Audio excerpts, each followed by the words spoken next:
Welcome, strangers, to Talkumentary, a show where we watch documentaries and then get together and talk about them. The red nation shall rise again.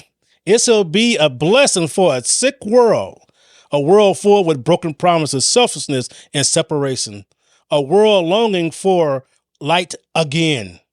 Spoken by Lakota ward leader Crazy Horse. Welcome, everybody, to the 40th episode of Talkumentary. I am your host, Jeff Kolaski. Today, this day, is Thanksgiving. Aww. Happy Thanksgiving, everyone. A day where many American families gather to share food, memories, and gratitude, and to commemorate and remember the arrival of early settlers and the colonization of North America. This is a part of our shared history as Americans, but it is also important to remember that the full history of colonization includes the reality that our colonization included centuries of genocide, theft of land, and oppression. So, as we all gather to be grateful for the things we have and the people we love, which is very important to do, let us all take some time to remember and mourn for the ancestors on whose land we now sit and the generations who have suffered senseless oppression on this National Day of Thanksgiving, as well as this National Day of Mourning. I would like to say Ahiya, which is Apache for thank you for giving to us, to all of our listeners and supporters and friends. And with that, allow me to introduce our crew for this evening. So, we had a crew of 4, and we had the 4th member drop out, but I will tell you that in just a second. So, first up, King James himself. James. Hey. How you doing, man? Oh, so I'm doing okay. Just chilling. You struggled through that reading at the beginning. You were getting a little choked up and like you were getting a little emotional, and did you need a tissue or anything? You doing all right, James? Yeah. Yeah. Tell me something something you're thankful for on this Thanksgiving. Well, God darn it.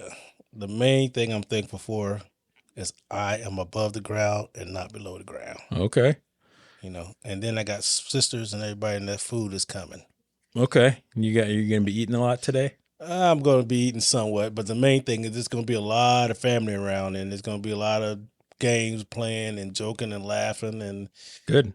I enjoy family more than the food. Yeah. So fair enough. Also, down here in the den, we have my sister, Lauren Kolaski. Lauren, why are you so thankful for me? Hey, you took my... You were supposed to ask me what I was thankful for, and I was going to say you, but now... But now you can't say that. Now I can't say that because you already did. But yeah, I am thankful for you. Oh, well, thanks. Mm-hmm. Thankful for you, too. Thanks. Lauren was my best man in my wedding. Did you know that? Huh? Yeah. You was a man? You was a man? How did that work? For one day. How does that work? She just stood as... See, if you would have known me... I did know you. Well, how come I wasn't... Oh, because I wasn't there. Oh, duh. This was just in June. Right. How could I forget that quick? Wow. Man, and I tried to get there. I didn't have enough money, though, you know. Yeah. So, did you have any other thankful gratefulnesses that you'd like to put out there? Of course. Okay. I'm grateful for a lot of things, but my family first and foremost, for sure. Great. For sure. Same here. Yeah. And I am also grateful for family first and foremost. But without, other than that, which are the obvious clear ones, grateful for your cat, for my cat, for all my cats and my friends, and for you being alive, being alive. I custard pie. Ooh, key lime pie. Oh. I'm thankful for cranberry sauce. What's your favorite Thanksgiving style food, James? I'm gonna be out, man. If you say fried chicken, I'm gonna fucking freak out. You know what? That's the funniest thing, because I don't know any black people that eat chicken on Thanksgiving. Shoo! You eat turkey. Turkey and the ham. Big chicken. Is that the day where we have to eat the big chicken? But that's Labor Day. That's Labor Day. Little inside joke for everybody. Okay, I don't know that. But anyway, I like it when my family, I'm not sure y'all guys seen it on the football field, but when they put like extra turkey legs on the chicken. On the turkey. Now you got me talking about chicken. But on the turkey, they have like 6 legs on a turkey, and they put them on That's there. a freaky fucking turkey. Yeah, they just attach the legs on there, but it's fun. That's an insect. Yep. Well, Yeah. that's a love big it. ass It's roach. the funnest thing. The roach. Ugh. Ugh. Oh yeah. I saw the picture of that roach. Yeah, I don't ever want to see the picture of that roach again, by the way. It was the most horrifying thing I've ever seen in my I life. caught this roach. What's your favorite? Oh, okay, go ahead. Oh, deviled eggs. Really? Oh yeah, that's good stuff. I like deviled eggs. I They're don't know if it's good, my but- favorite, but Well, I feel like Thanksgiving's really the only time you eat them. eat them. Yeah. Really? And Well, I me like anyway. I like cranberry sauce. I like deviled eggs. I like Homemade cranberry sauce.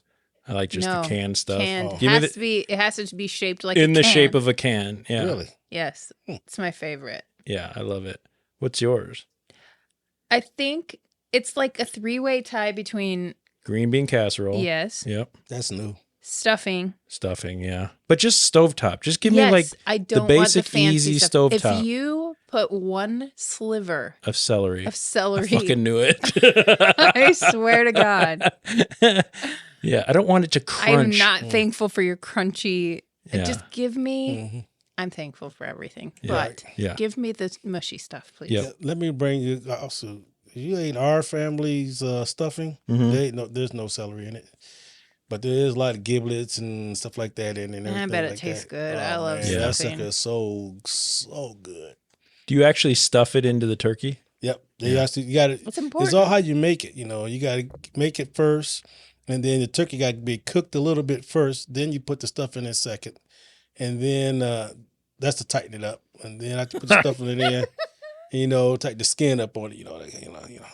And then you do all that stuff, and then after you get done with the stuff, my sisters all do that, and I usually just stand around watch and make slide marks and stuff like that. That's for all the times that what you told us when they sit there and wait for you to cook.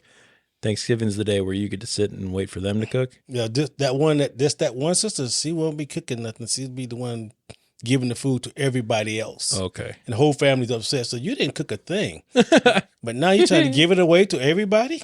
Yep. Making 4 or 5 plates for these people when they go home? Please.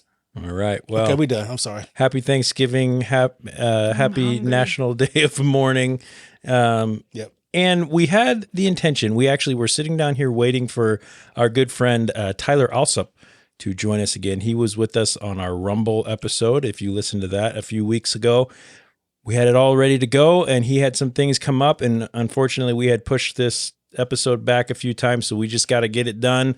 Wait a minute. His name's Skylar, right? Yeah, Did you say Tyler? Skylar Alsop. Oh, okay. I I don't thought you said Tyler. I That's hope why I was- didn't, because that's not his name. That's definitely not his name. But anyway, Sky, we hope you're doing well. Happy Thanksgiving and all that good stuff. So, before we go any further, go out and rate our podcast on your favorite podcast streaming service. Let us know what you think of our show. If you want to connect with our crew, look for @Talkumentary Podcast on Instagram, Facebook, and YouTube. Or you can shoot us an email. James, do you remember what our email address is? I do. Info I at don't. talkumentary.com. info.talkumentary@gmail.com. Info, period, talkumentary@gmail.com. Also, make sure you listen all the way to the end of our shows. Not only does it ensure that you get plenty of our voices to satiate all your deep, deep hunger for Talkumentary, but we also will have our word of the week, which you're going to want to know because you get cool stuff and it's really awesome if you do that. So that being said, we do have a shout out for this week. Yay. We had a very special person kind of use our word of the week on YouTube. This person goes by the name Jeff's Mama Cat on YouTube, which is pretty interesting because the code word was supposed to be, so it was from our storm chasing anthology. It was supposed to be portmanteau. Okay. She said, quote, "I listened, forgot the code, something about toad, LOL, because I'm mom." So this was my mom. James, what are you doing? Oh, sorry. What is happening? I was trying to help you out there. You know, I was like, you said this. I was like, this is mine, and I did like that, mine. And then I said, Mom. I just did like that. Is it distracting you And to then they have said they yourself keep on running, the camera here? And I was like, go, and they don't know, and I just did like they don't know. Anyway, shout out to Jeff's mama cat, Lauren and I's mother. Excuse me. No, Jeff's mom. Oh, it's just Jeff's mama cat. Yeah. Yeah. Yeah, I get all the credit. I see how it is, Mom. So, Mom, happy Thanksgiving. Yeah, happy Thanksgiving. Happy Thanksgiving. And don't forget the code. Something about Toad. That is the funniest thing I've ever seen or I've ever heard. Yeah. This week, we remember the true ancestors of our country by remembering the people that were here long before the colonization, and we follow the efforts by various people and tribes to reclaim the ancestral foodways and advocate for food sovereignty for the indigenous Americans. We watched a very beautiful 74-minute documentary from 2020 called Gather. Here is the trailer. Our ancestors saw the world end once. That whole life was gone. Now we're on the other side of the apocalypse. The different wrongs that have been done to Native peoples are just so sickening. I mean, they even had slogans like kill the Indian, save the man. That's genocide. Millions of people all across the Americas systematically wiped out, starting here on the East Coast. That's the reason that we don't have that relationship with some of those traditional foods anymore. What's popping? I see onions. Yeah, we have red onions, yellow onions, Matcha. You ready? We're salmon people. Like, what do we do if our salmon don't come back? What I've come to understand is if we want to maintain our culture, then we have to have buffalo as a vital part of our communities.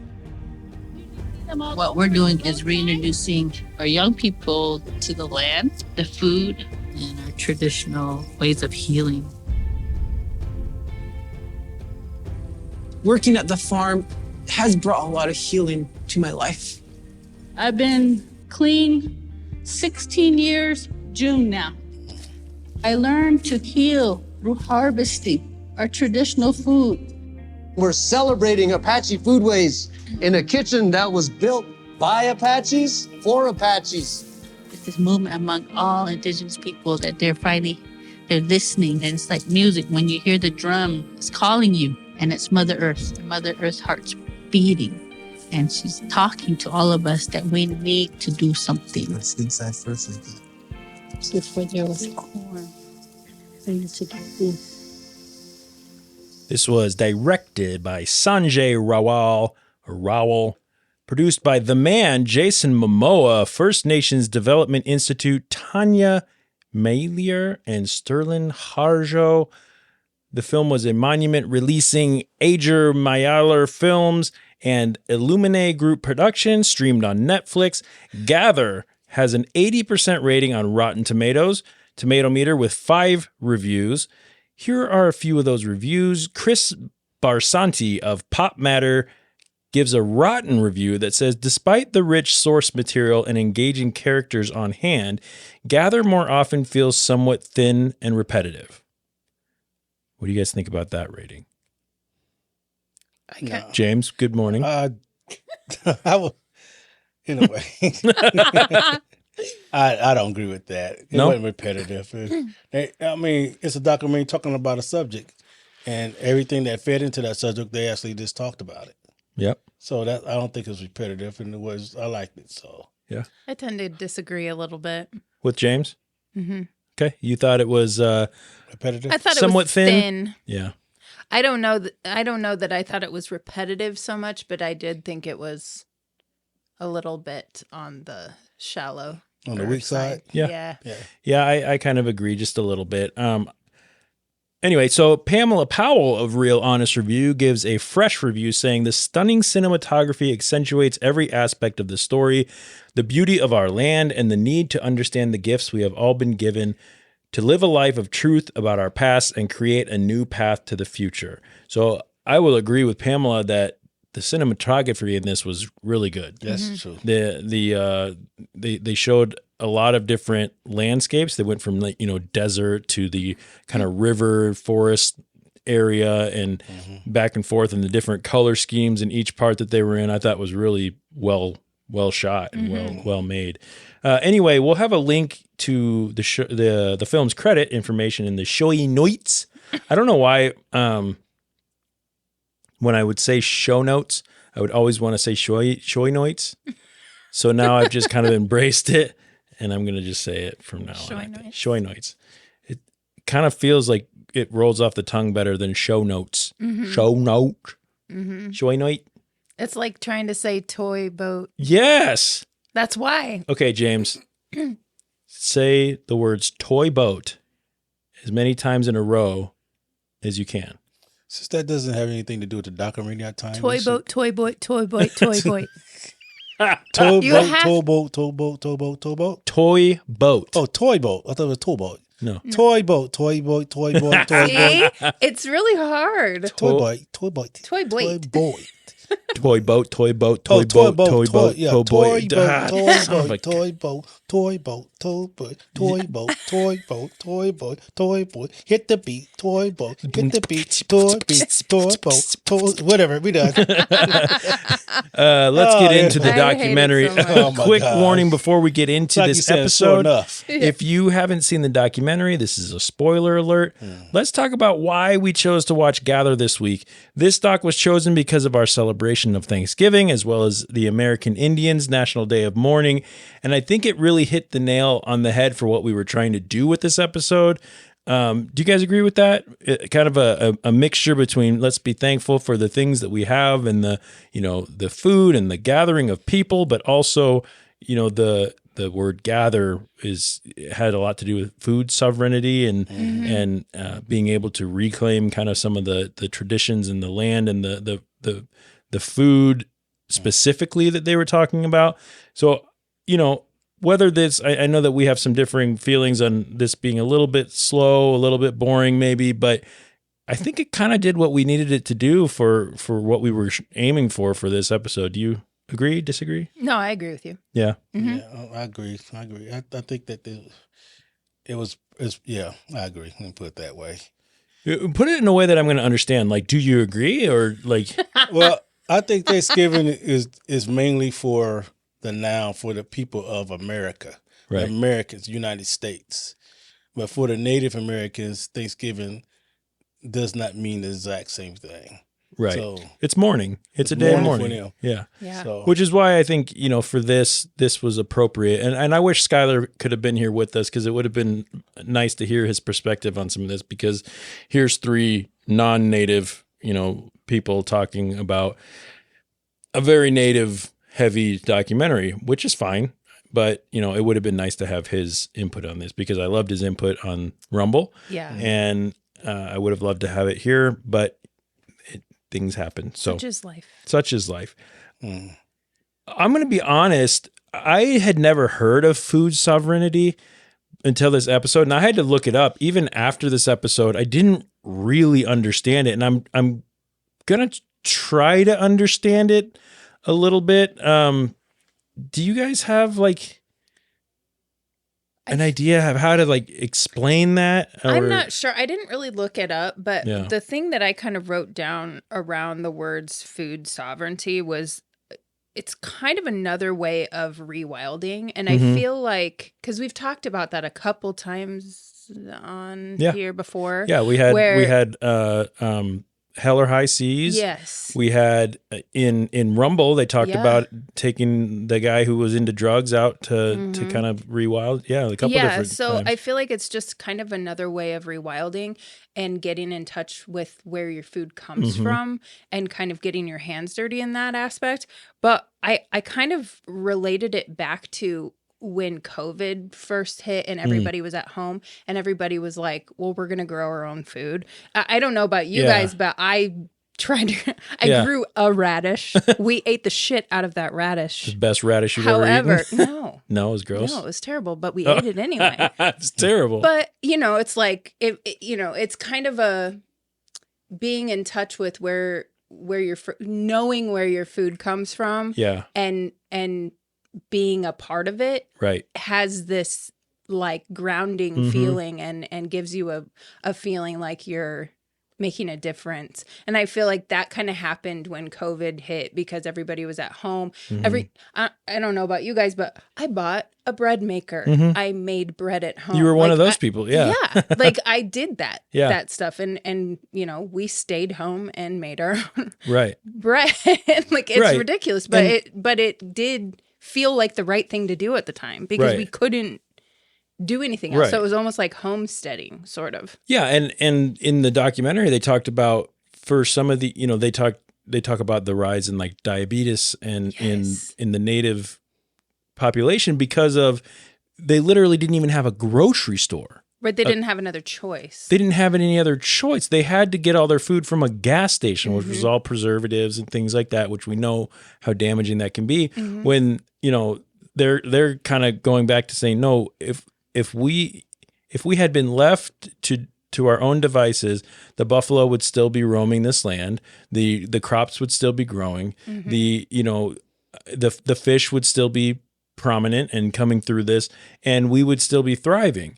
So we need to be able to take that back and reclaim those things and be able to not only partake in that food, but also be a huge part of the for lack of a better term, the biosphere or the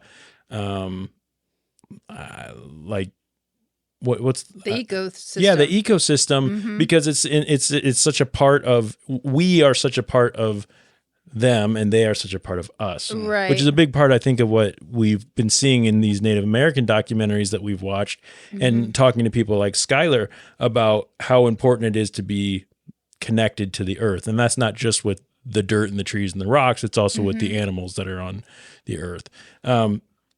So Gather is here's some details about it. Gather is an intimate portrait of the growing movement amongst Native Americans to reclaim their spiritual, political, and cultural identities through food sovereignty. While battling the trauma of centuries of genocide, Gather follows Nephi Craig, a chef, or Nephi, I believe it is, Nephi Craig, a chef from the White Mountain Apache Nation in Arizona, opening an indigenous cafe as a nutritional recovery clinic. Elsie Dubray, a young scientist from the Cheyenne River Sioux Nation in South Dakota, as she conducts landmark studies on buffalo. And the Ancestral Guard, a group of environmental activists from the Yurok Nation in Northern California, trying to save the Klamath River and their salmon fishing rights. So 3 main groups of people that we kind of followed in this documentary. Chef Nelfi and the White Mountain Apache, working to create sustainable farming and cooking. We heard a lot from him. Elise Dubray, her science working with the buffalo. She was the really impressive high school girl that was doing these really cool experiments. And we'll get into her a little bit more, but it was just so kind of remarkable that you're going, well, how much better for you buffalo meat is. It's crazy. It's delicious. Makes me want to eat a buffalo burger because I love. So good. We used to have a place in Omaha that did bison meat, but I don't think it's not still there anymore. Fuddruckers used to do it. Really? Yep. Used to do buffalo, ostrich, and a couple other. No way. Yep. When they used Prove to be it. giant, it used to be real giant, and then they cut it down to a little small area. It's still there, but they don't sell that type of burger. So we also talked to the Ancestral Guard, who were the young men from the Yurok Nation and their fish, and kind of how they were, trying to raise up the younger generation to be aware of what it's like to be outside and how to fish and that sort of thing. So they jump between these things, but we're going to kind of take them, I think, one at a time. Let's start with Chef Nelfi. I'm so sorry. He and his crew are working kind of to reintroduce young people, or all people, I guess, to the land, the food, traditional ways of Native Americans in an effort to preserve that culture and traditions. And he kind of had quite a bit of, I guess, interesting and sort of surprising information in his presentation. So he was kind of going around what it seemed like to different Native groups, and he was giving presentations. And they weren't all Native, but they were people in that area. And it looked like maybe college classes. Is what I thought. Okay. He talked about how 70% of food around the world originated from indigenous Americans. Potatoes, tomato sauces, a lot of things that are typically attributed to other cultures, like Irish or Italian for potatoes and tomato sauces and things. And they're actually Native American dishes. I didn't realize that. Me either. James, was that news to you? You're looking at me like you've never heard this before. No, I heard him talk about it. Good morning, James. I kind of laughed a little bit about it because I know some of the Native Americans, some of the African tribes in Africa, they dig down for the roots and put them out. Some of the South American natives, tribal natives, they do the same thing for roots and everything else. So, I mean, a lot of it does come from them, and a lot of it is from different countries and stuff. America is a melting pot of people, so I could say he's almost partially right, but not fully right. I didn't agree with him. Basically. What research do you have to base that off?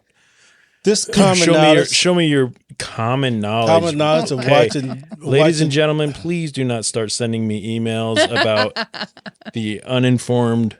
Well, here in the den as a kid, I watched a lot of TV. Yeah, a lot of the what they call it, geographical stuff. I watched a lot of people, a lot of the South American Indians, and they showed how they live, how they eat and stuff. And they used to go dig for roots, and they put out the thing that looked like it was white, but it looked like what they call that, a yam. And it was eating from like roots like that, and they actually grew their own down there. And then a lot of Africans, they got another one where they dig in, and they go down into like a dirt area, and they pull out roots, stuff like that. Your Aborigines, same way, you know. Okay. So that's where I get it from. But I mean, okay. So the Discovery Channel, right? Discovery Channel, General Channel. I mean, I'm 60 years old, so I watch a lot of that stuff when I was a kid. That would be my thing, was all that stuff. I used to love it. All right. Still love it. Well, okay. So to move on a little bit from that, I also couldn't believe that the graphs he showed about the rate of alcoholism, diabetes, homicide, suicide, and how much higher rate Native Americans on the reservation than in white America and Black America, but how much higher theirs were. There's a stereotype when people talk about Native Americans that they're all alcoholics or addicts, and this really did a good job, I think, of showing why that might be something that's so prevalent in reservations and in these communities. The fact alone that many of these reservations are food deserts, right? Which was crazy to me. Meaning they, like I said before, they're growing up that the only place they can get food was the gas station. Like, of course you're gonna be prone to, if all the food we ate was from the gas station. Can you imagine how unhealthy we would be? Right. I mean, because what do you what are your options to drink other than beer and Red Bull? Gatorade, right? Yeah, sugar, pure sugar. Yeah. Well, and I thought it was interesting that he was saying, like, if you want to attack a people, attack their food. Right. That is like that's so always true, but it's like you don't really. It's not how people really think, but it's not how we really think, because we're not. Hey, I've been thinking like that since 7th grade. Yeah, but you at least had grocery stores in your community.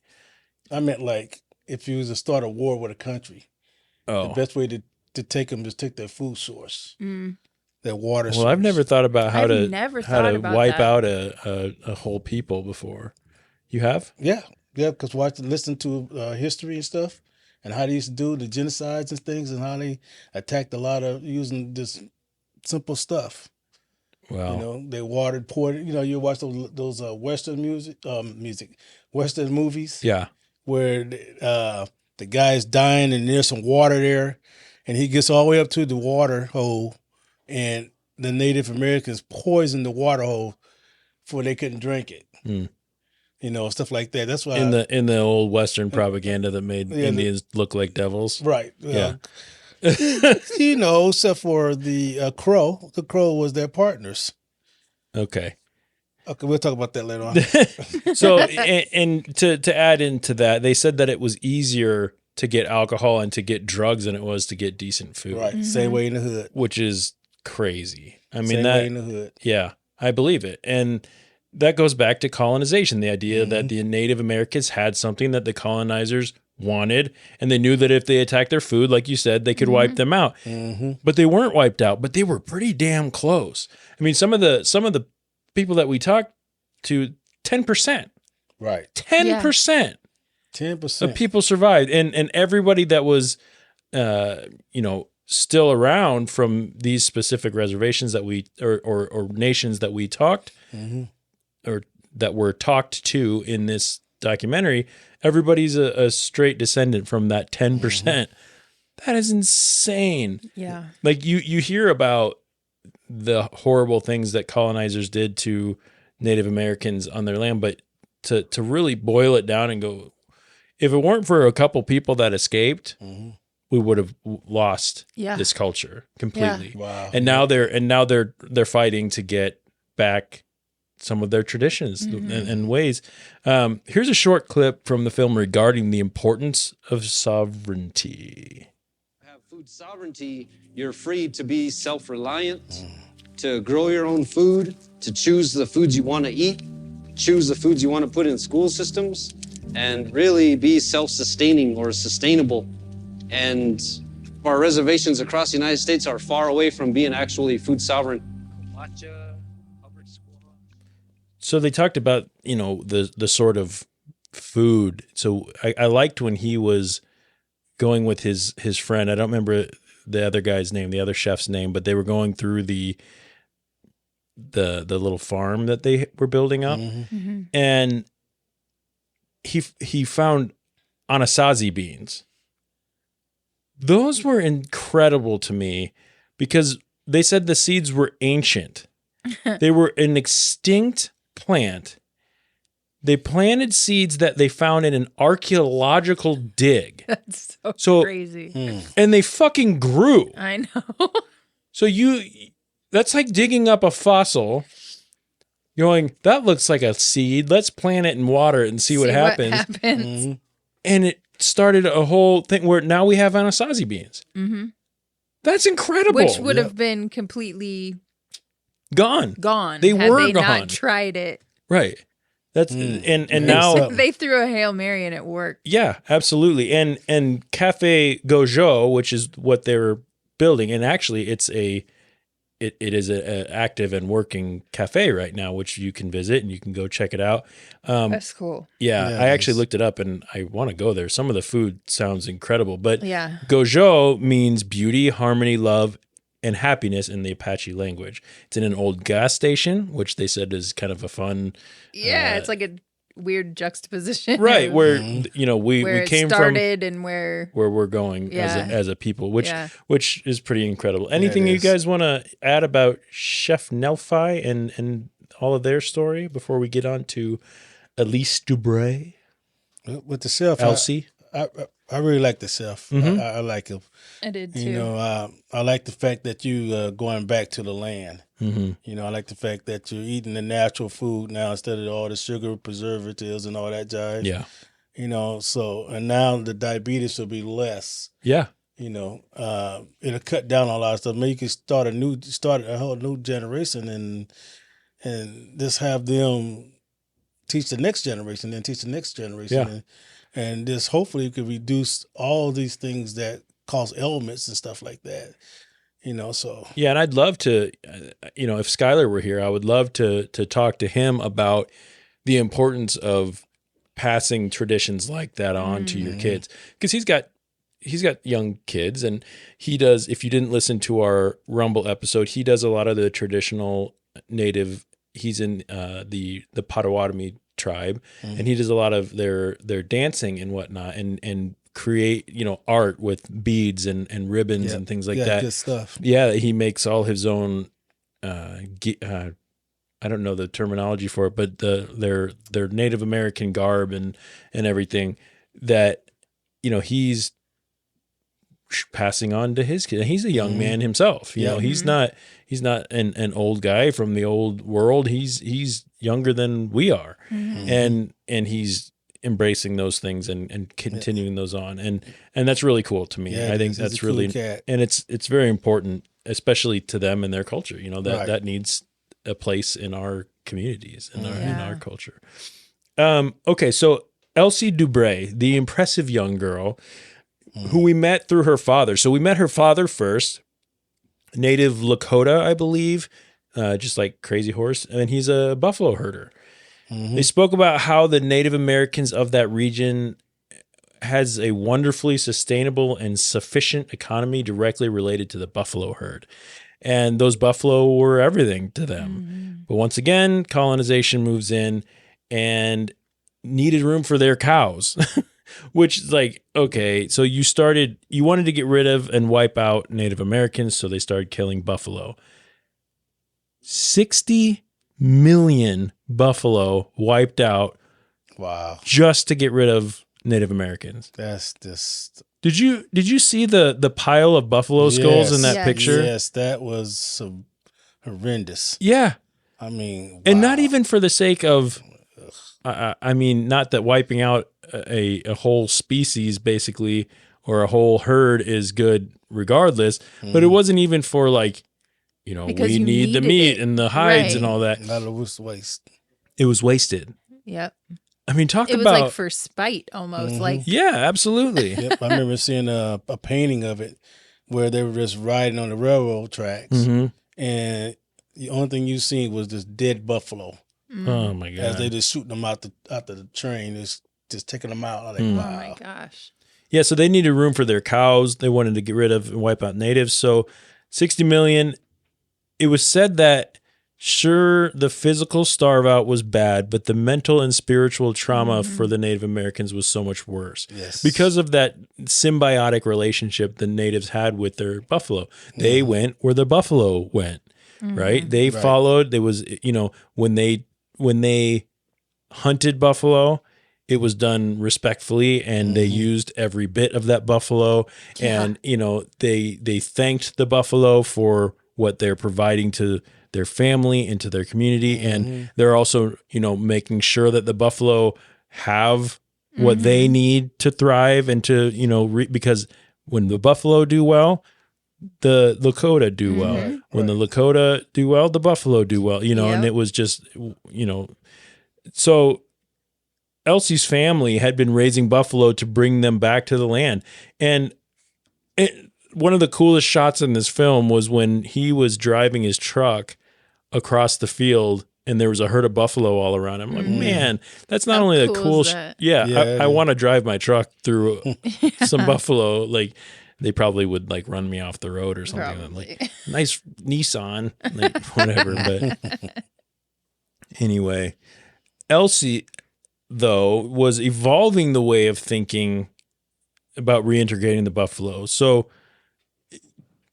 into their culture and their land, she took it to another level. So where her dad was sort of doing things traditionally and, you know, just doing what he can to make sure the buffalo, you know, are alive, she was like, well, we need more than that. Times are changing and we need something more. So let's use science.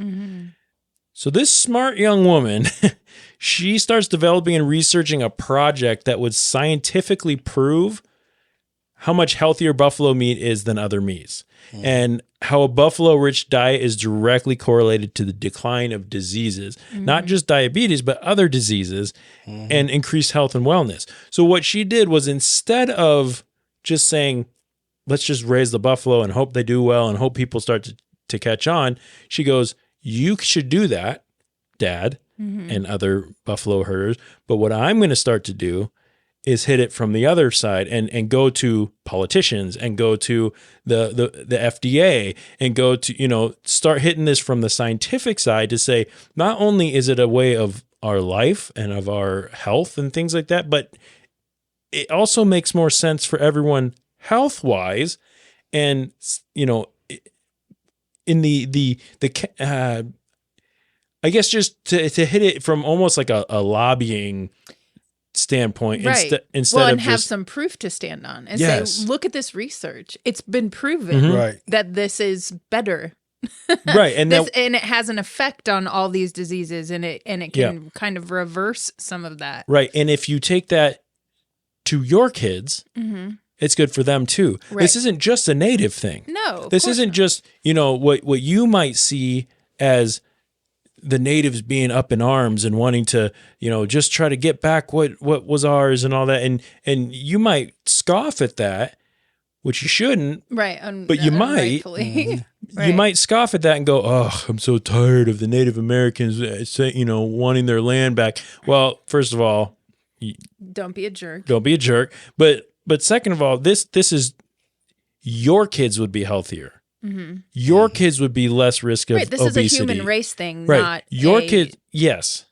Not a native cultural thing, or a racial thing. Yeah. It doesn't have anything to do with that. This is humans, and it's she's proving that this is right. And it just so happens that my people, the natives, benefit from that too, because we are, of course, the skeptic in me goes, well, as soon as she proves that, and as soon as if big cattle, big beef ever caught on to that and decided to start raising buffalo, then we'd see the same problem with, where they'd kick the natives off their land, they'd start buffalo farms that were over farming buffalo, and it would be completely inhumane and they'd ruin it just like everything else. But at least she's coming at this from a different way, and hopefully some laws and regulations and things like that could be put in to protect the native buffalo herders and buffalo in general, I guess. So, but she won her science fair, which was fun to see. Yeah, that was cool.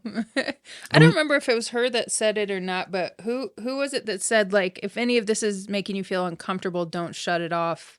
Ask yourself why. That was Chef Nelfi. Was that him? Yeah. Okay, I couldn't remember who it was. I have it like kind of in between both of those sections. It jumped around a lot in the film. I thought that was kind of cool, and like the thought of like, in order to understand, your first step is to understand violence in all of its forms. Like, I thought that was really cool. I just couldn't remember where in the and timeline. No, that's all right. And he said it when he was talking about, like you said, you have to understand that a lot of the issues that we're dealing with and struggles we have do come from violence and come from, from oppression and a traumatic past, that our ancestors have gone through.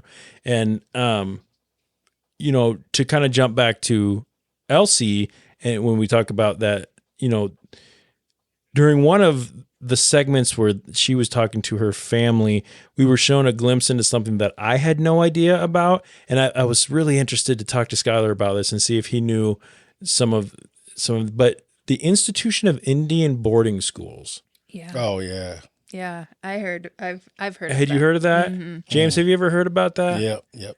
What do you know about that? Like, James, like, do you know anything about this kind of stuff? I was hoping to pick Skylar's brain, but since I just got you guys, I guess. Yeah. I just heard about it, how they used to put a lot of kids and like change, they considered it as civilized, like for savages to making them civil. Right. They did a lot of that throughout the takeover. They had something called the allotment, which was like the duels act, which did the same thing. It took the tribal Native Americans that was in tribes and separated them to make them separate. They could give them land, but you had to be separate from the tribe, which start to fading out tribes and stuff like that. Breaking it down. Yeah. Saying that there'll be then and in that clause you would have to be farmers. So then that would be the way they can stop looking out for the Native Americans for attacking and all that stuff. Now we civilizing them. So now they're gonna be like farm herders and stuff like that. Because they believed that they were savages. Yeah. And Right. that they were Right. And yeah, so I do have the clip from the film here about the boarding schools real quick. Yep. My grandparents sent us to the Indian boarding school because there was no other feasible way for us to go to school. The government schools are constantly being built, and through the agencies of the government, they are being rapidly brought from their state of comparative savagery and barbarism to one of civilization.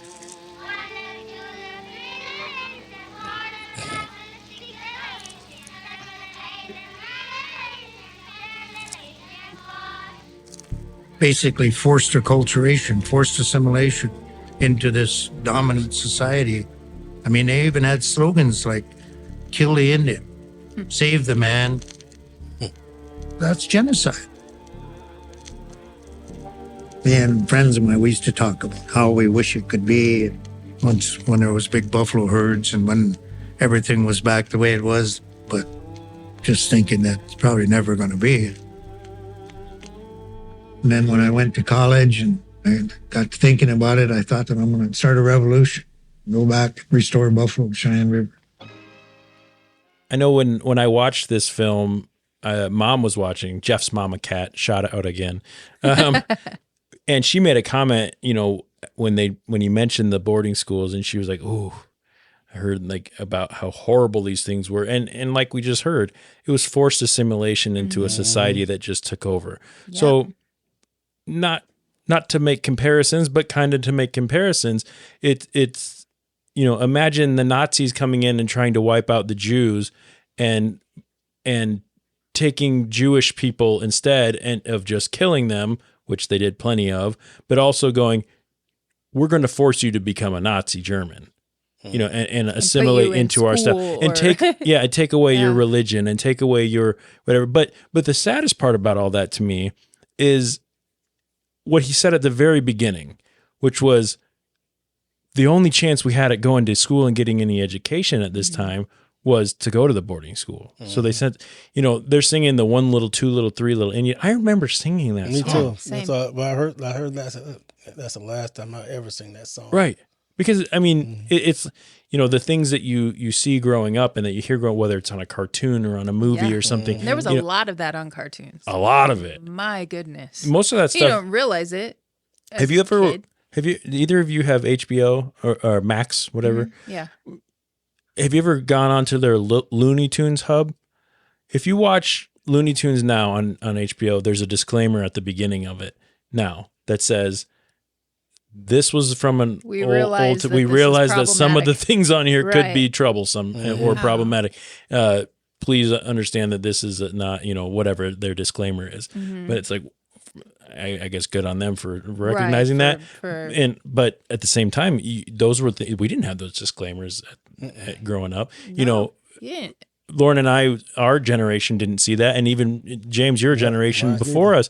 And as those keep going back, it I hate to say it, but it keeps getting worse. Yeah. In a lot of ways, and you know, just things that I would have never thought of. You don't hear about boarding schools like this in our history classes. No, you barely hear anything about Native Americans. Right. I mean, we talked about that when we did Rumble. There's so much of it that I'm disappointed in our culture as Americans. Right. That we don't know more about the Native American people. At least own it. Like, and that's another thing that they said, I don't know when it came up in here, was that, like, you know, there's this whole thing around Thanksgiving and it's all false.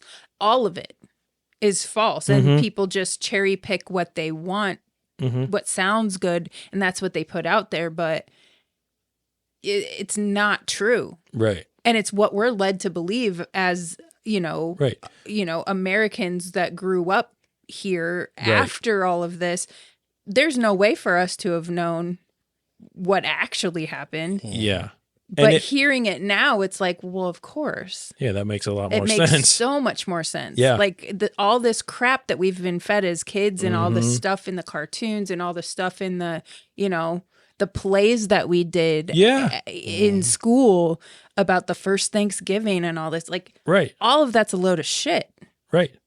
Every single word of it is a load of crap we've been lied to since day one. And you don't realize when you're growing up, and it's even hard, for a lot of adults to admit to. And if there's something I'm grateful for about this show is that it has made me go out and watch things like this and open my mind to a little bit to the fact that there's a lot of things.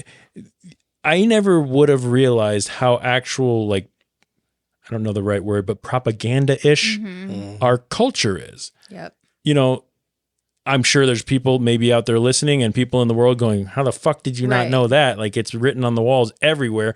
But think about it, put yourself into the shoes of a young kid who's told you go to school and you learn. Okay, well, why would I question What our history class is telling what my us. history class is telling me? Why? Who am I to do that? Yeah. Especially if my parents and if they had, they would have been the kooks. You know, they would have been Right. people that are, you know, out there, you know, the conspiracy theorists, the tinfoil hat people, you know, which as I keep getting older, I start going, the tinfoil hat people are starting to make a hell of a lot more Yeah. sense.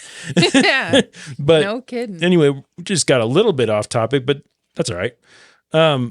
I do think that something else that was talked about, I can't remember if it was in this segment or a different one, but they mentioned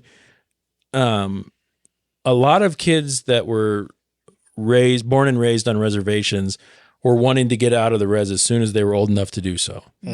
Thankfully, some want to go back, like the chef and whoever, toward making them better. But, you know, thoughts on that?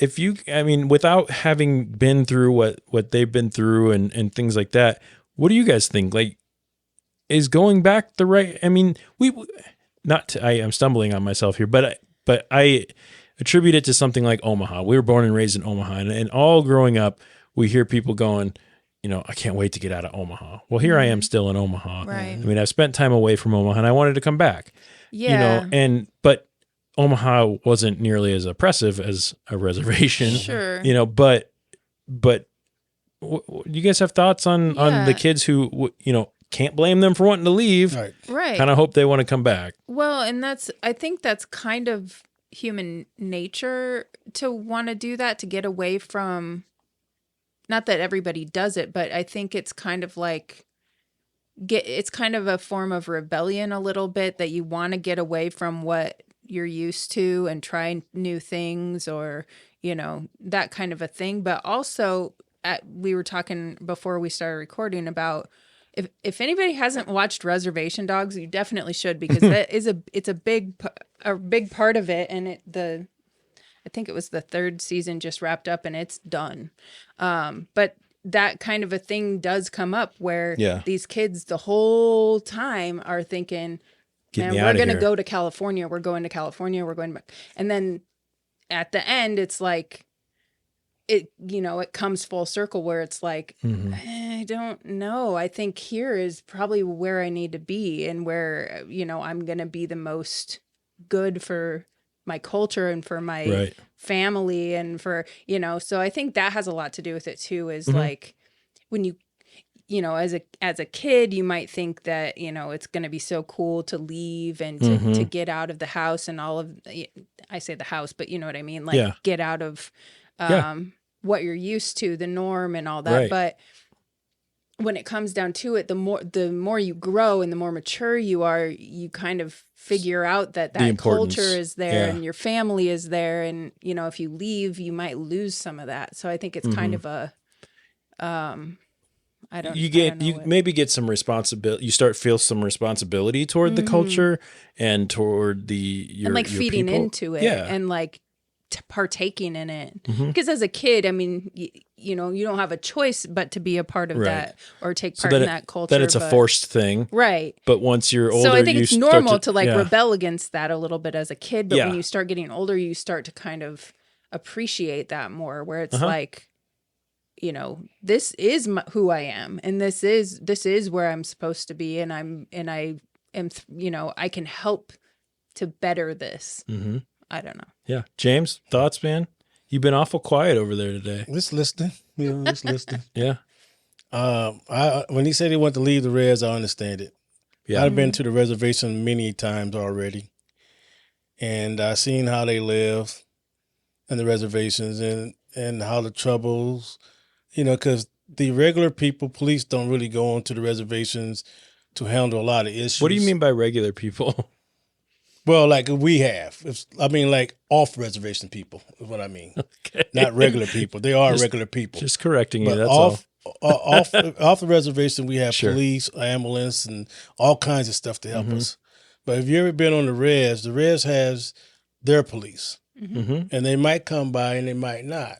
Yeah. You know, It's just like living in the hood. In the hood, almost every other corner, there's a guy doing a liquor store. Right. The same way ain't there. Only thing about them is that they have one liquor store and everybody goes there. And when they can't got any money, they drink Lysol. Ugh. And stuff like that. And a lot of crime is committed because a lot of stuff is forced into them. And if you don't got, like you say, if you don't got nothing to do, what's around you is going to overtake you. That's why a lot of them are in jail. Yeah. A lot of them got killed. You know, and what this guy is doing, I think is phenomenal. He's out there trying to say, hey, let's go back. Hey, you want to do something? Let me give you something to do. This is what we used to eat. This is what our people used to do. Right. This is how strong we can still be. We can come back to this. And I think, okay, that's cool. You know, I like it. You know, I love it. You know, bring it back. Bring it back. You know, I can't do it because my name is Wells and it has no African last name at all. At least they have a native name still. Right. White Feather and I don't know. I wonder what my native name would have been if I was there. Pink Panther. No, not Pink Panther. Of course, it would have been the Black Tiger, of course. You know, but Yeah. what can you expect from that? You know what I mean? But no, on a serious note, they're really doing great work when they do that. And I wish there's more people instead of, because when you get, like you said, when you get older, you slow down a little bit and you start to looking at things. And you start realizing some of the things. Yeah. True. No, and that's why I just love it. That's you know, ain't much I can say. I wish a lot of Native Americans can get together, and for the BIA, which is the Bureau Indians Affair Group, they're the one that watch out for all that. You need to get on it if you hear this. So get on your job, help out the Native American people, help bring back stuff, help the tribes, help the reservation. You know, teach them stuff, teach them more than what they know, for they can grow more. You know. Well, and getting back to your roots is such a grounding experience. It is. Anyways, it's like it brings you so much closer to like your ancestors and stuff, and I feel like that's so important. And then, you know, the natives have such an appreciation for the land and the animals and the growth and the you know, and that I think is the key. Yeah, because. Look, I mean, you look at the, you know, the beef industry or whatever, like look at what we've done with that. Yeah. I mean, does it provide food? Sure. Yeah. Is there a better, more sustainable, more feeling surrounding it? No. PETA wouldn't exist if there was. Absolutely not. Right. Yeah. So it's like, it's that grounding and that appreciation for the life, and that, you know, they were talking about like saying thank you to the buffalo and using every part of it. Yep. Like I there's love something that. there. I do like, too.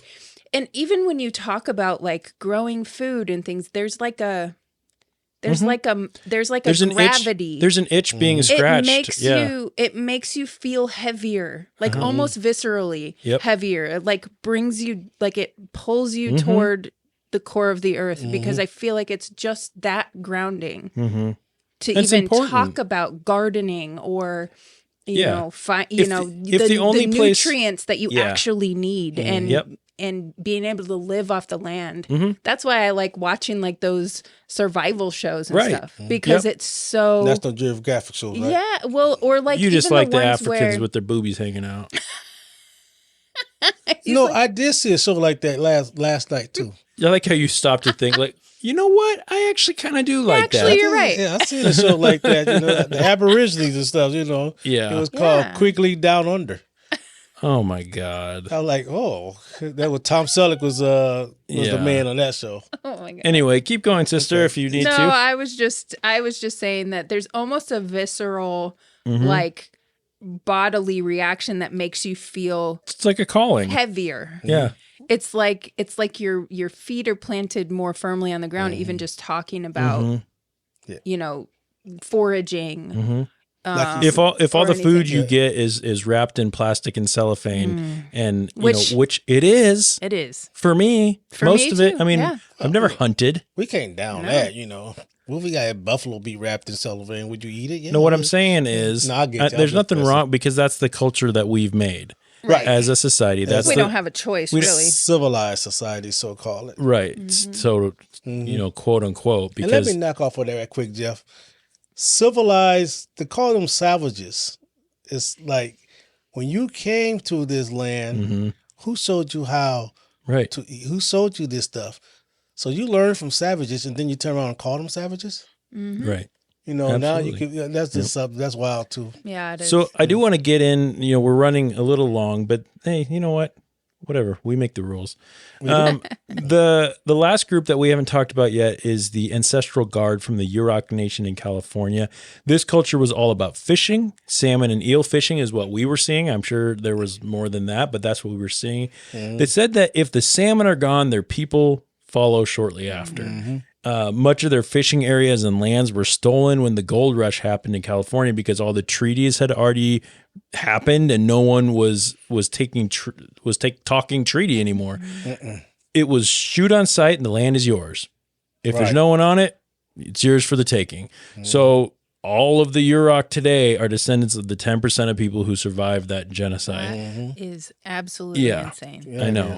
And their story was another tale of Native American tenacity and motivation and whatnot. They spoke of a moratorium, which is essentially the suspension of a particular activity. So the government made a moratorium that kicked their people off of the rivers and lakes, which they were physically assaulting them and ramming boats to keep them from fishing. They were taking away their livelihood for no reason other than to have ownership of the area. But they banded together as a tribe and surrounding nations and said, we're never going to stop fishing. Fish on. We're going to make this happen because this is who we are. And finally, their demands were heard. A lot of damage had been done. But the Ancestral Guard, this group of young boys, they started what they call the Ancestral Guard as a way to show kids how to do the things that their people have always done. They would take kids or people who are struggling and take them out and teach them to fish and be outside. And just like our Veterans Day episode, just like people getting outside to the earth, rewilding, people were going back outside. Right. I work with a lot of people that are living in shattered environments, but actually coming out here and reconnecting and healing. This is a different way of coping. It's a form of healing our ancestors have always known, and it still works.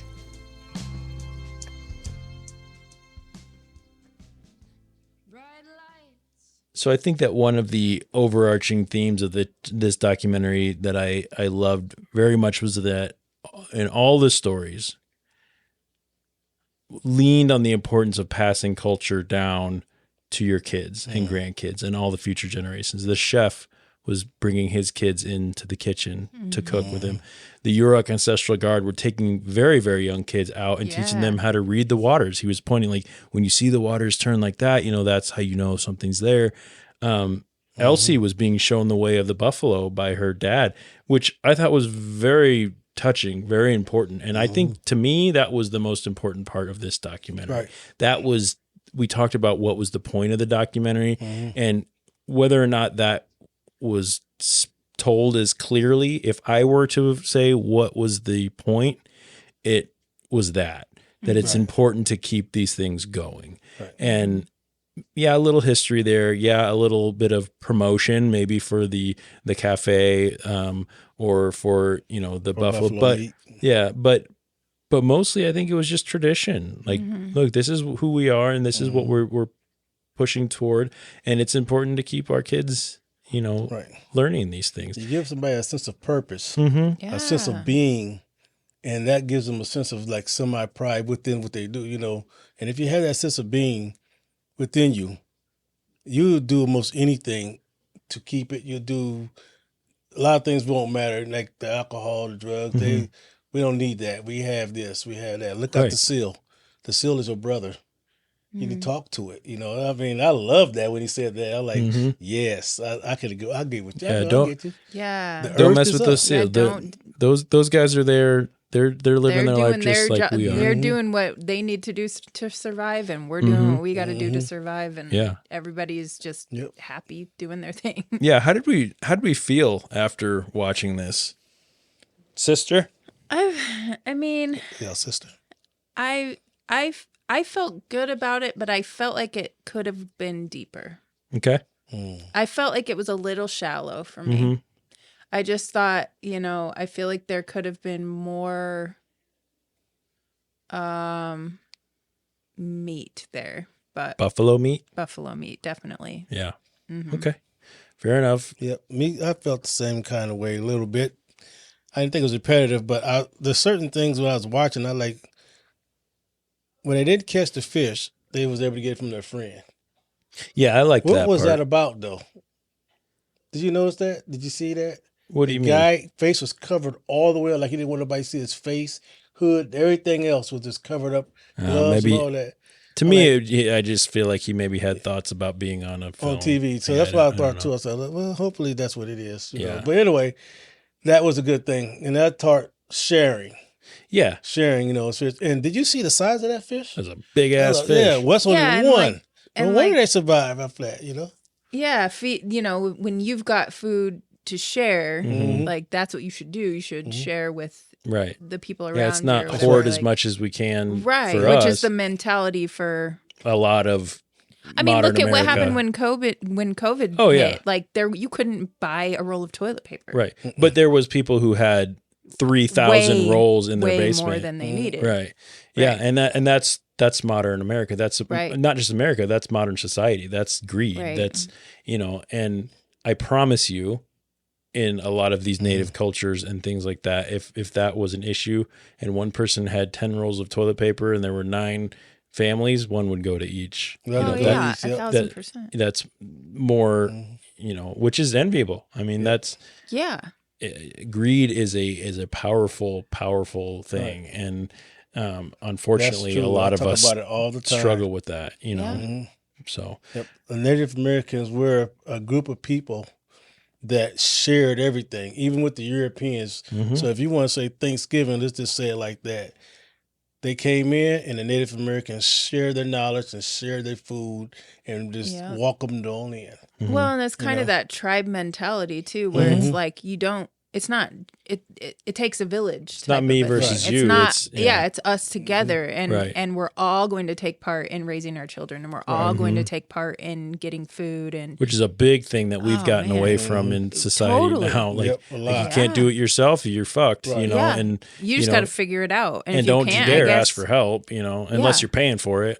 Yeah, it's the survival of the fittest, and Right. if you are lagging, Mm-hmm. who's going to be there Right. to take your hand and pull you up with everybody else? Right. I miss those old days where today it doesn't make much sense, but back in the day, where I'm from, you had the big mama, Mm-hmm. and that meant that the whole family stayed in the house regardless. Mm-hmm. Mm-hmm. Your mom was still there, your sister's there, her kids there, and they're married to somebody else, Mm-hmm. and they're living in the house too, and everybody's working as a unit. Yeah. Same way with the Native Americans, same way with the Latinos. Mm-hmm. They all just band together and make. Well, we a saw living. that when we did our Yeah, And the episode. Koreans too. When we did our episode with Ruth and Valeska, and Mhm. talking about the Mexican culture, and I there's such a I don't know what else to say besides like white America, cultural thing where independence is so sought after, and it's and I'm guilty of it. I mean, I feel that I don't want my whole family living. I want them close enough to where I can see them, Right. but I don't have to me, like, no, this is my space. This is my family. This is my, and I don't have a desire to, but at the same time, like, I envy and I appreciate the desire to take care of one's own and to come together as a group and to do all that. So it's kind of it's a weird, I guess, thing for in culture and how the differences in culture and all that. I felt, when I finished this, there was quite a bit of sorrow, when it comes to, I'm knowing even more of these struggles that have happened. Surprise again, in that we didn't know about more of these things. Right. Also hopeful, seeing what the young generations are doing, and people out there doing such great things for Native culture and keeping it alive. As far as it being well made, I think we are in agreement that it was, it was super good as far as cinematography goes and the imagery and everything. All three groups that we follow, different angle, different lighting, different views on kind of the same overarching theme. I did feel like by the end, it did get a little redundant, a little unnecessary. The science fair, the construction of the cafe, there was a lot of footage of things that, and a lot of conversation that just felt like regular conversation that by the end I was going, this is another one of those that I feel like I could have done with a 40-minute documentary to do what, instead of pushing it to a 70-something minute documentary and sort of get a repetition, you know? Well, it just felt thin. Like, I feel like if they would have cut out all that stuff, it would have felt heavier and it would have felt more like, oof, that was great. I got what I needed out of that. Right. And I know more now. And now I can move forward with that knowledge and know that, you know, what's going on in that area of whatever it is that the documentary, I mean, there's been a couple so far that have been like that. Yeah. And it's not like I wasn't invested in it because I just think it ended kind of dry. And overall, though, it was pretty good. It was good. So, let's see. Let's rate this thing. What do you think? Okay. All right, we've come to the time where we need to rate this documentary with an official Talkumentary rating. Each crew member scores the doc on a scale of 1 to 10 items, with 1 being as bad as a rattlesnake in a pack rat hole, and 10 being as great as sharing one of your salmon with someone in need. The item that is used for scoring changes each week depending on the content of the documentary. This week, we will be using buffalo as our rating item. So let's start with King James. How many buffalo do you give the documentary Gather this Thanksgiving? 5 buffaloes. 5 buffalo. 5 buffalo. Okay. Why just 5? Well, like same thing we already talked about. Same thing we just talked about. It was a little bit, dry, but when it ended, it was like I didn't know it was ending.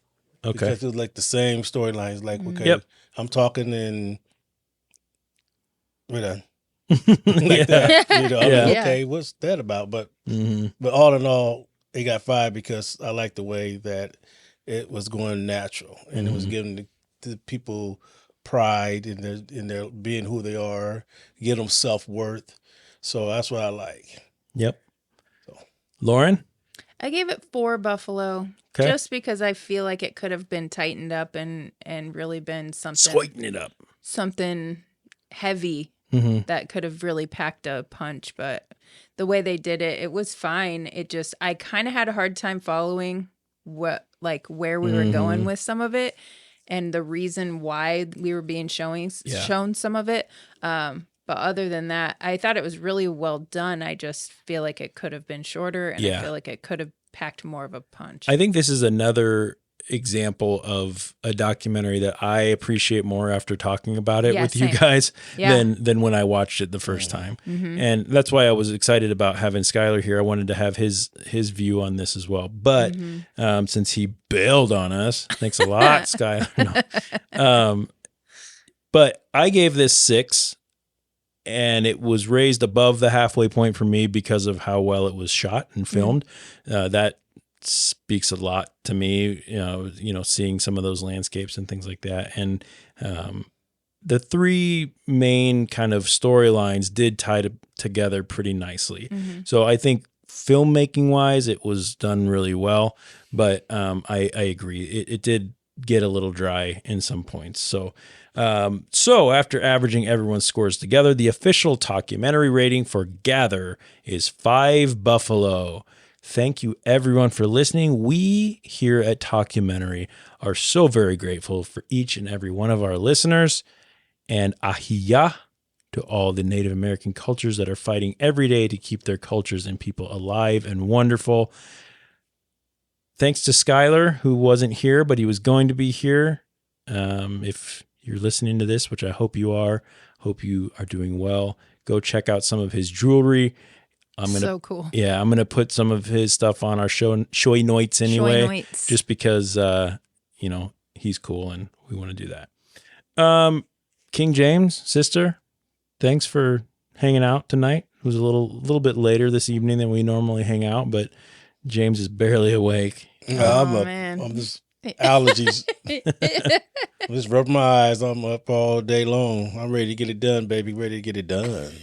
I don't even know what you're talking about. Do I even know what I'm talking about? I hope you guys get plenty to eat this Thanksgiving and are able to take some time to remember your history, our history, the good and the ugly. And hopefully, James, you get some of that gizzard stuffing. And Lauren, you get plenty of green bean casserole. Giblet gravy. Oof. Giblet. All right, Meow. All right, Meow. All right, Meow. Let's talk about next week's episode. For next week, hold on. What's up, James? I just want to say on this Thanksgiving Day, just remember, if you got any food in your cupboard that you do not need, be sure to give it to like other families in need that don't have food. Yeah, that's part of the giving. That's part of Thanksgiving is the giving part. Yeah, and look around for things like coat drives, and if you've got extra old coats laying around and gloves and hats, there's always people that need that stuff and food. And yeah, good point there, James. Yeah, put together some little packages for your homeless shelter. Right. Yeah. Something. Yeah. Socks. Yeah, because we're blessed. Light up a Molotov cocktail and throw it at your nearest politician. And we ain't gonna go that far. Y'all. We're not doing that? Okay. We're not doing that this time. Can we talk about next week's episode, Meow? Yeah, Meow. Yeah, go ahead. Let's talk about next week's episode. For next week, we're crouching down, we're wiggling our butts, and we're pouncing into the world of Meow felines. Yep. Ooh. We take a look at a documentary called Inside the Mind of a Cat to reveal the true capabilities of our pouncing pets in this cute and cuddly film. I also have it on good authority, Meow, that we're going to be joined by a very special guest next week. Someone who has such a love for our feline friends that she has not only housed countless number of foster kittens, but she was instrumental in the creation, operations, and oversight of a local nonprofit feral cat trap, neuter, and return program. She also happens to be the mother of Lauren and I. Kathy Human, a.k.a. Mama Cat, a.k.a. Mom, or Jeff's Mama Cat, will be joining us right here in the documentary den. Have either of you... She was my mom first. It's true, but she stopped after me. She kept going after you. Oh. Have you guys seen Inside the Mind of a Cat? Yes. You have? Yes. What'd you think? I like it. Yeah? I like it. Well, Lauren, predictions? You care about that one?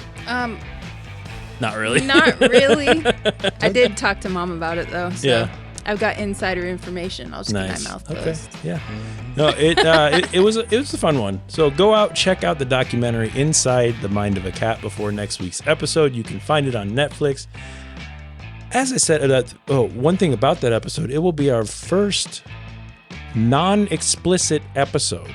So if you want to listen, Send it to your grandma. Yeah, send it to grandma. Listen to it with your kids. We have Molly, Bryce, Jeff, myself, that's me, I'm Jeff, and Kathy, Human, our mother, and there's not a single curse word throughout the whole thing. What? How the fuck I'm coming. you do that? How the fuck? I don't know. I'm coming to that one. Yeah, so I'm just going to bum rush that. So bring the kids. We have some good conversation about kitties, so it's a fun one. Follow us on all the stuff, Instagram, YouTube, Facebook, that good stuff. And if you've been listening this long, please go to our social media and comment one word, and we will give you a shout out, just like we did Jeff's Mama Cat earlier. The word of the week is cat milk. Cat milk. Gross. That's 2 words, but we'll take it. Okay. No. It's cat milk. No, it's definitely How about catnip? No, Nope. milk. Cat milk. Cat milk. Okay. So next week, join us as we chase a laser pointer into the hearts of the world, one documentary at a time. On behalf of King James, Sister Lauren, Skylar Alsup over in Michigan, Matt and DJ in the post-production booth, and the entire documentary family, I am your host, Jeff Kolaski. I want to thank you all for listening, and I hope you keep your minds open, be kind to each other, and be grateful for all of the things. Go hug someone you care about, and enjoy some food, and share some things, and do something fun, and pet Plant the cats something. and plant some plants when the spring comes, and maybe go out and run a marathon, and if it's not too cold, you should go for a swim. And James, even if it is, brush your beard out, and so hopefully they just faded me out when that was going. Oh yeah. They're gonna fade you out. Yeah. I Okay. wish they would have faded you I was out part of when that cat one though, man. We have a new tradition on the I show. want to be part What? of that. If you guys don't know this, you don't. But I don't. Well, I don't. after the credits of our show, Mhm. Oh yeah. we do a 5-question trivia about the what's something in the documentary. So Thanksgiving, Okay, yeah, this is new. yeah. Thanksgiving. So it'll be after the Thanksgiving trivia. So wait, you're gonna ask us questions? Yeah, we're gonna do it together. Yes, it's Yep. my favorite thing in the whole world. Yep. I ultimately like I ain't no trivia person. Well, it's fine, It's okay. but so they'll roll the ending music and all that, and then it'll come back in and the little something for.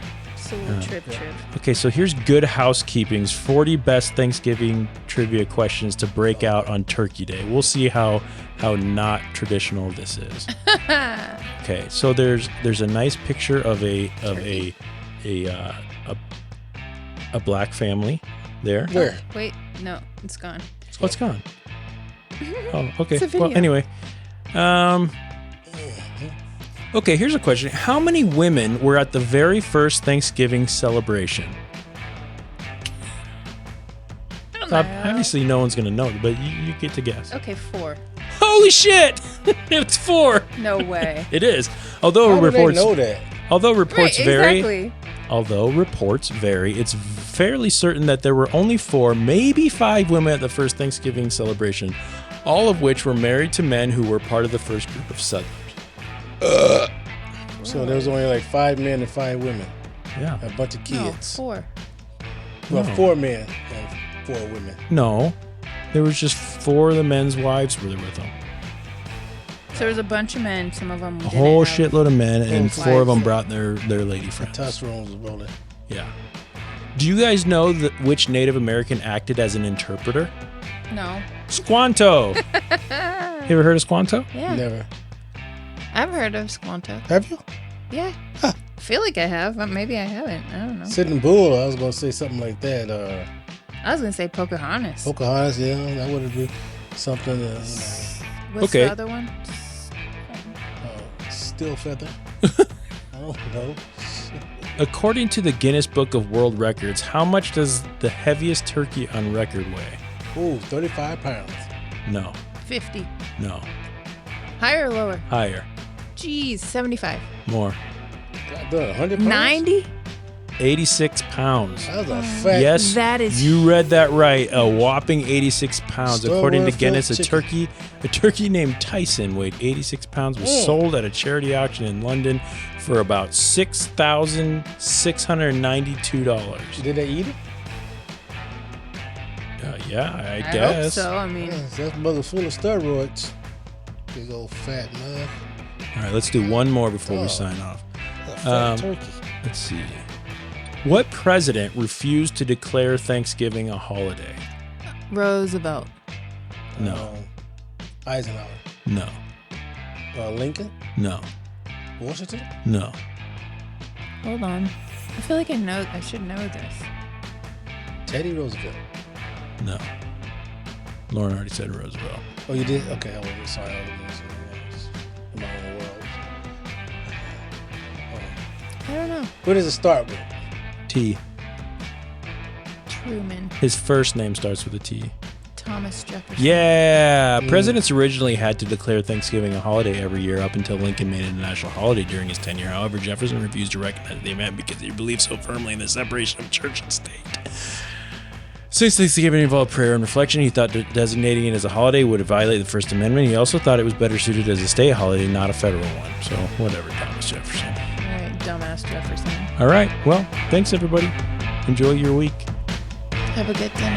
Have a good din-din. Have a good dinner. Remember to share. Remember to share.